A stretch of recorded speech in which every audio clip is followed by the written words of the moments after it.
ብሎ እየገባ እንደፈለገ ሁሉም እንደፈለገ መጥቶ እንዲጨፍርበት ህይወት ላይ ፈቀድከው እኮ አንተ ነህ አይደለ? ወይ አንዴ እኔ አይደል እንዴ ሩታ የጠራሁሽ እኔ ነኝ እኮ እሱ ማለት ነው። ይቅርታ ጠይቀው ነው የጠራሁት። ማናገራችሁ ሲቀጥል ደግሞ ከዛሬ ጀምሮ በስህተት ዳግመኛ እንዳትደውይልኝ በቃ አንቺ እኔ ማየት አልፈልግም። አንቺ ሁሉም ነገር እኮ አንዴ ምንም ተረዳው ምንም አያደርግልኝም ነው እያልኩ ያለው። እኔ እኮ ትናንትና ቀጥሬሽ ነበር ላወራሽ አይደለ? በቃ የተፈጠረው አጋጣሚ ነው ሁሉም ነገሮች። ሩታ ብቻችንን ሁሌም አጋጣሚ አንዴ ቆይ ሁለታችሁ አንዴ ናቸው እና ሆን ብዬ ነው እሷ ሩም ውስጥ እንድትቀመጥ ያደረኩት ካንቺ ጋር እንድጣላ ብዬ ነው። እኔ ሆን ብዬ ለምን አደርጋለሁ? ቆይ እንድትከራከሩ አይደለም። ቆይ እኔ እሱን የጠራሁት እኔ እሱን ላናገረው ነው። ሁለታችሁ በእኔ ፊት እንድትከራከሩ ምናምን አይደለም። ቆይ አንዴ ውስጣችሁ ላይ መናገር የምትፈልጉት ነገርም ካለ እዛው ጨርሳችሁ ብቻችሁን መነጋገር ትችላላችሁ። ግን ደግሞ እኔ ላናገርሽ አንዴ እኔ ጠራሁሽ ትናንትና ይኸውልሽ ሁለታችሁ ተረብሻችኋል።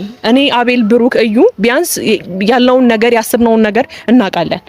እናንተ ግን ሁለታችሁ አጋጣሚ ስለነበረባችሁ ላስረዳሽ ነው የመጣሁት። ምንድን የምታስረጂኝ ነገር የለም፣ አያስፈልግም። ምንድነው እንደዚህ አይነት አተካራ መፍጠር እንዴ? ቆይሽ ተገናኘን እኔ እና እሱ እያወራን ነው ምናምን መታሽ እንደዚህ አይነት ነገር መበጥበጡ ምን የሚሉት ነው? ሁሌ ቆይ እናንተ ሰው ህይወት ውስጥ ዘው ብሎ እንደፈለገ መውጣት መግባት ማን ይፈቀድላችሁ እንዴ? ስነ ስርዓት የላችሁም እንዴ በዚህ ልክ? እሺ ሩታ አሁን ስለ ሌላ ነገር ከምናወራ ስለሌላ አንቺ እናውራ። የተፈጠረው ነገር ነው ላስረዳሽ። በቃ ምንም ልታስረዳኝ አልፈልግም።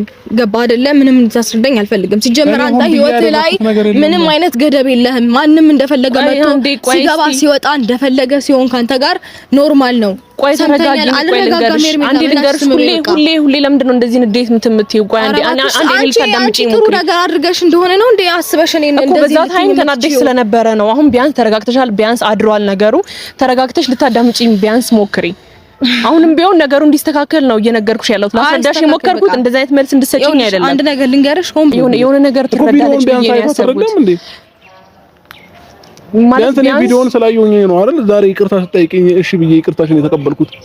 ትናንትና በዛ ስሜት ምንም ነገር ልቀበል እንዳልቻልኩ ታውቂያለሽ።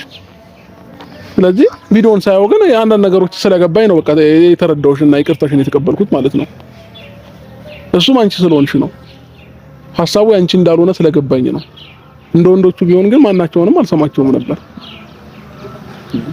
ለምንድን ነው ማንከባበረው? እሺ በቃ እኔም ከዚህ በኋላ ምንም ነገሮችን ከዚህ በላይ ስድብ፣ ከዚህ በላይ ትችት፣ ከዚህ በላይ ምንም ነገር እኔ እንጃ ማርያምን በዚህ ልክ አላሰብኩም። ከዚህ በፊትም እንደዚህ ብዙ ነገር ተነጋግረናል። ግን ደግሞ ቪዲዮን ስላየች የሆነ ያህል ልቧ መለስ ይላል ብዬ ነው ያሰብኩት አብርሽ እንጂ በቃ በዛሬ ቃ ቢሆን ኖሮ ወይ ቪዲዮ ባይፖስታት ኖሮ ወይ እኛ ብቻ እያስረዳናት ቢሆን ሌላ ጊዜም እንደምንሆነው ትሆናለች ብዬ ነው ያሰብኩትና እሷ ደግሞ ሌላ ነው እያሰበች ያለችው። ብቻ አሁንም ቢሆን እኔ ላይ ይቅርታ ነው የመጣሁት አብርሽ። እንደዚህ አይነት ስሜት ውስጥ ድጋሚ ስለከተትኩት በጣም ይቅርታ።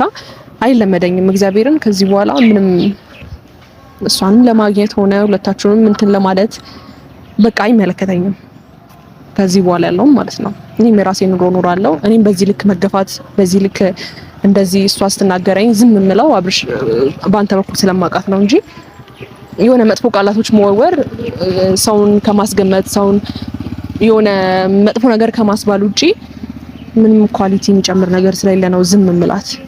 ስለዚህ ችግር የለውም። ይቅርታ ግን አንተ እንዴት ነው በቃ አንተ ይቅርታ እንዳደረክልኝ የሆነ በትላንትናው ነገር ቢያንስ የተፈጠረው ነገር ተረድታ ይቅርታ ታደርግልኛለች ብዬ ነው ያሰብኩት እንጂ እንደዚህ አይነት ነገር ይፈጠራል ብዬ አላሰብኩም። በጣም ይቅርታ። ችግር የለውም።